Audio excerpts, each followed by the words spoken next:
Hey guys, what is up? It is Ja with Eminent Domain, and today we are going to have a little bit of a war discussion, but I'm not going to be recording any war attacks.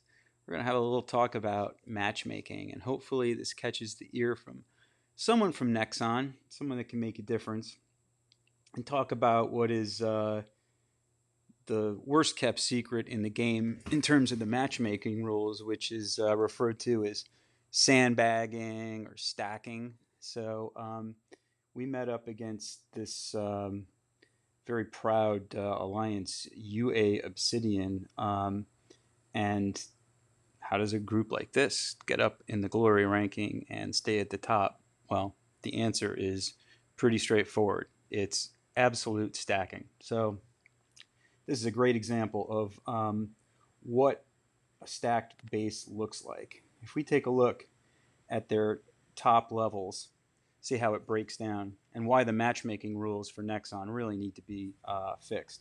So we're taking a look here at global age bases, starting at 1, going down to about halfway down here, stopping right about at the 28 spot. And I believe this was a 40 v 48 war, so a little bit more than global age down to 28. And then what you'll notice at the bottom end are these bases that will never ever do anything except sit there and be fallow. So these are the sandbag accounts.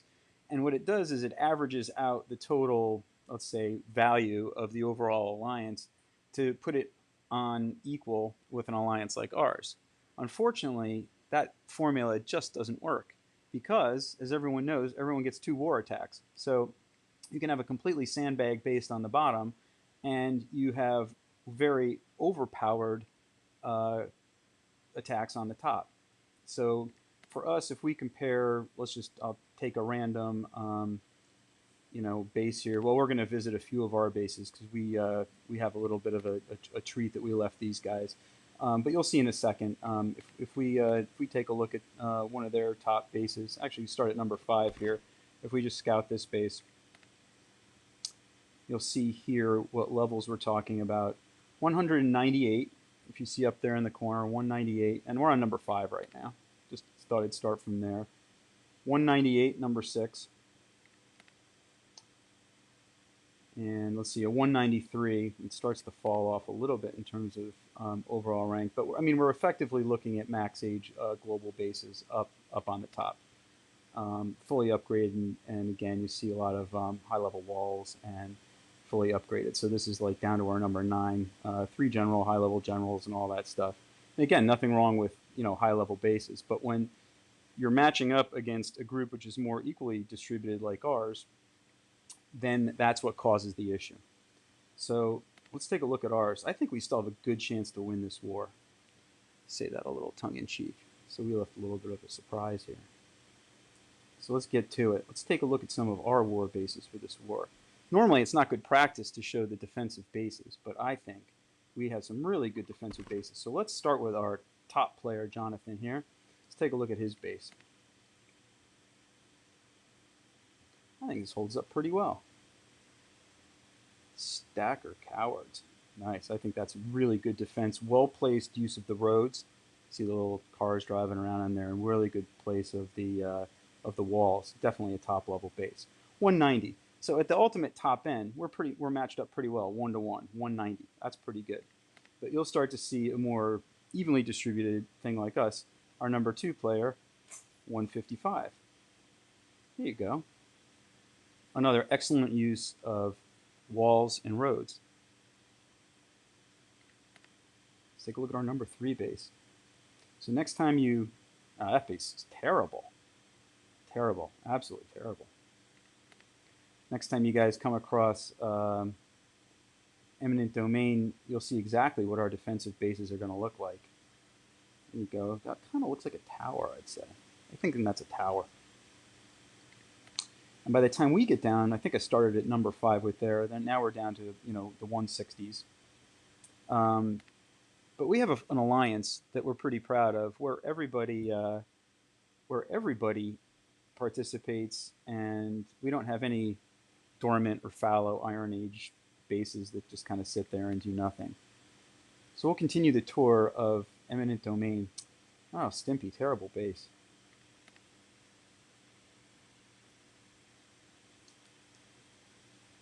Want a cookie? I'm kind of hungry. I want a cookie.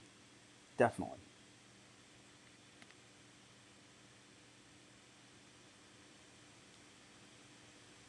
You must be so happy. I'm really happy right now. I'm happy to be making this video, actually. Thank you, Iceman. That's a great base.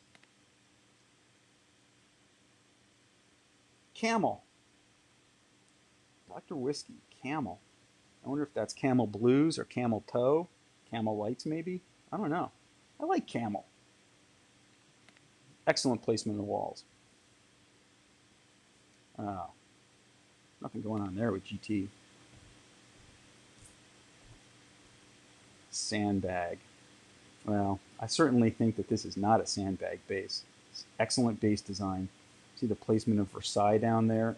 Excellent use of the walls, very well upgraded. And those caravans just stomping along the top. That'll definitely slow down the enemy in future wars, too. Really? Yeah, Ambria. Oh, really? A fearless leader.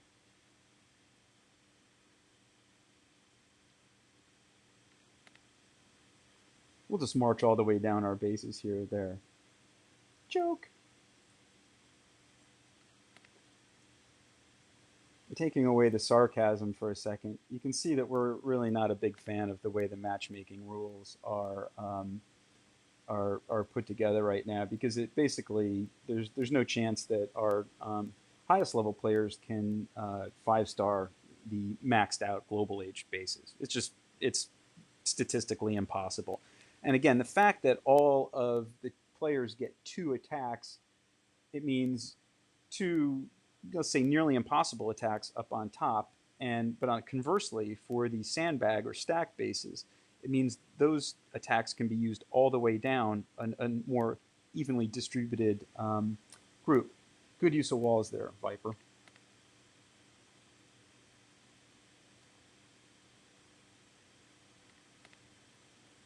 I think we're getting down toward mine here.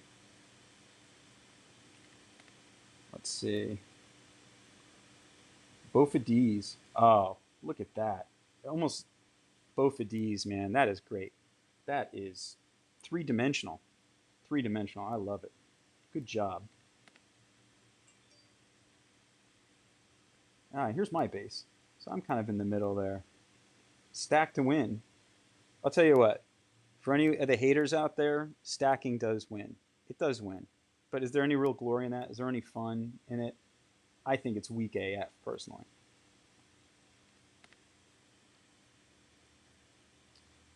All right.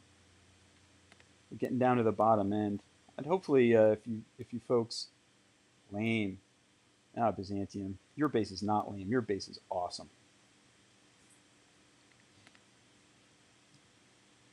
This just shows a little bit of the creativity. Another tower. Maybe that's in honor of 9/11.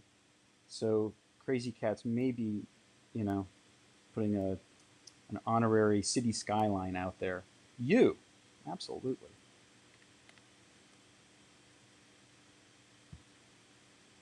Suck my stack. Tom, very eloquent. Love it.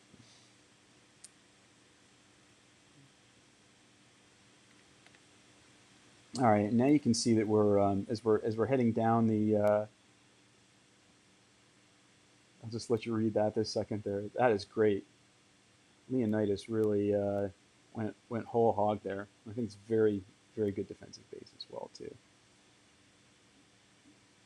We do win legit. I think that's the issue that a lot of us take to this is come on, let's play the game like it's meant to be played. But people will stack until Nexon fixes the algorithm.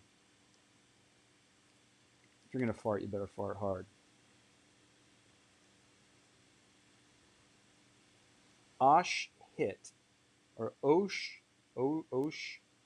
hit. Absolutely. Osh hit. Cheater. Well, I mean, I actually agree that stacking is cheating. It's within the rules. It's not. It's just not. It's not cool, is what it is. Stack you. Okay, as we're getting down here now, so at this point we're well into the point where we're now evenly matched against those Iron Age sandbag bases. At this point, I think we're probably getting to the end. Alpha, lame. Oh, good use of 3D or kind of bubble letters there. Melinda, hi. Melinda says hi. Probably saying hi to UA and all the other stacker alliances.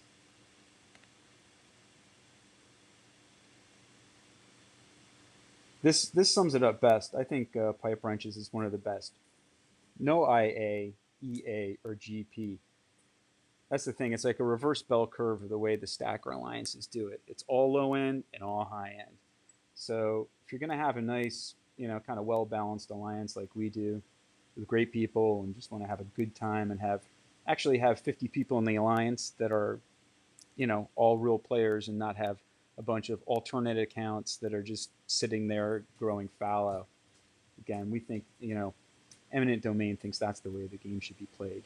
But that really sums up what a stacker is all about, stacking alliance is all about. There are no IAs. There are no EAs. There are no GPs. It's just Iron Age and, so IA being Industrial Age in this example, but there's just Iron Ages and Globals, and that's it. Have fun with that.